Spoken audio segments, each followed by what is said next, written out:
Good day to and welcome, I'm Mechanization, and today I'm gonna show you how does Ryzen 1600 perform with Europa Universalis, which is a pretty CPU intensive game.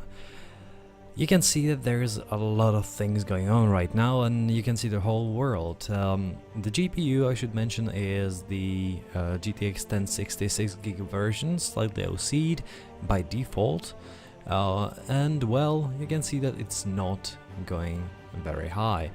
In general, the GPU doesn't actually go over 30%. The maximum temperature is about 55, so it doesn't get strained too much. But CPU, on the other hand, that's slightly different story.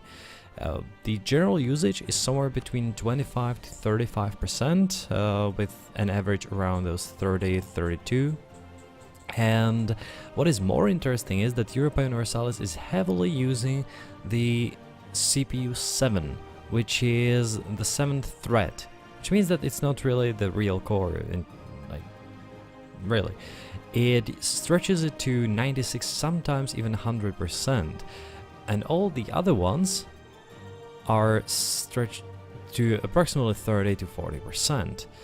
What is also fairly interesting is that when there is a new year and there is some kind of loading, it actually stops for a moment, which is a problem in the game. However, the 7th core goes down to approximately 60%, and all the other cores go down to like 1 up to 4, which is a significant difference. However, this is at the beginning of the game. You can see that the FPS hovers somewhere around 23, 24, and let's jump towards a more interesting time.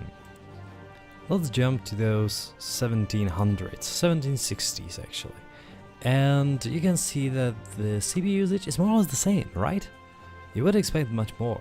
And actually, when you have a low-end processor, something like on your laptop, at this point you get extreme slowdown.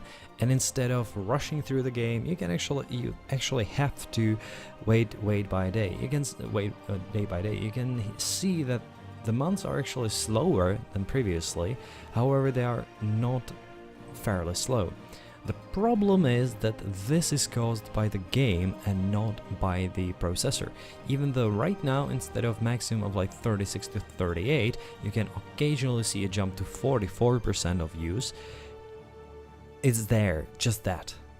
So, I have to say that in the fight, or in the match of Europa Universalis IV versus Ryzen 1600, Ryzen 1600 beats. It's like really, it's doing a great job.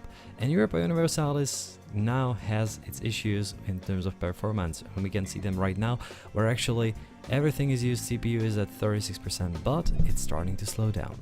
Well, hope that you enjoyed it. Thanks for watching. See you next time.